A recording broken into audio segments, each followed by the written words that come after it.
Hey guys, so I'm going to discuss a little film called Angel Heart.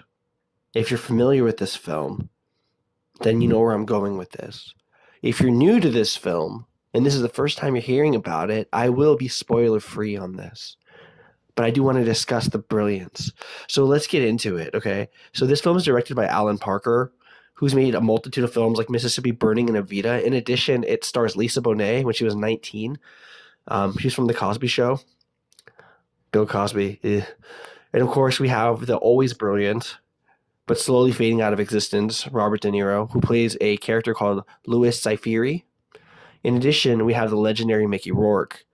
These days, he's probably known for his Iron Man 2 portrayal and his portrayal in Sin City. But in the 80s, he was a big deal.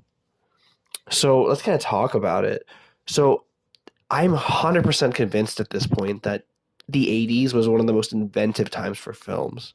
We have some incredible films coming out like The Terminator or like the Halloween series or the Freddy series. I understand that some of these films probably came out like late 70s, but I'm still going to call it 80s because a lot of it blends together, you know?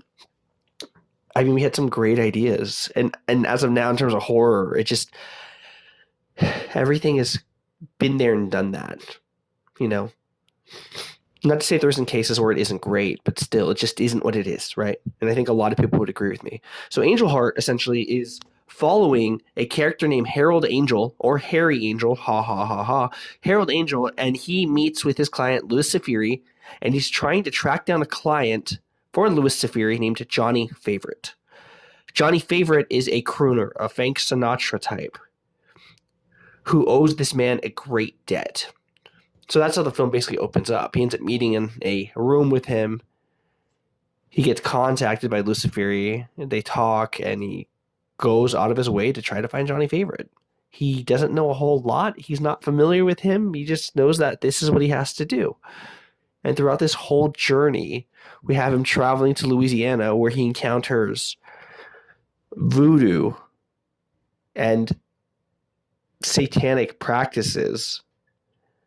And just a whole lot of strange things like hands of glory and ritual sacrifice. And the whole idea of eggs being a soul. Now, this is one of those films where it is a very slow film. It's by no means a traditional horror film by today's standards. It isn't constant jump scares or tension. It's very much almost a detective film. It is actually 100% a detective film. You are following Harold Angel trying to find Johnny Favorite. Now, this is what ends up happening, and this is where I'm going to cut it out in terms of spoilers. I'm not going to go any further than this. Every time Harold Angel is close to finding Johnny Favorite, that person ends up dead. So he'll visit, I don't know, the clerk at McDonald's and talk to them and try to find out where Johnny Favorite is, and suddenly, a day or two later, that person has been killed. In addition, it doesn't stop the fact that he's also being attacked by random people claiming to stop him from doing the search, saying, "You need to stop. We need you to stop," they tell him. And they literally beat the crap out of him. Angel Heart is one of those films that easily became one of my favorites. One of my favorite films of all time. It's a very slow film, and the moments of tension are intense. You know when they say that silence is so thick, you can feel the silence. You can feel the tension in the air. And it's just an absence of sound. But yet for some reason it sounds louder than the loudest boom you can think of.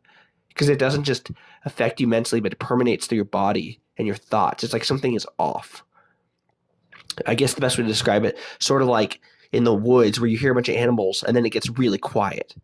Because you know that whatever that animal is that's about to attack, it scared off all the other animals, and it scared off all the other creatures and animals in the forest. That's how this film plays out. So when it does have moments of terror, they're there and they're scattered throughout. But it's very much let's find this guy, what's going on. Robert De Niro gives one of the best performances in his career as Louis Cypheri.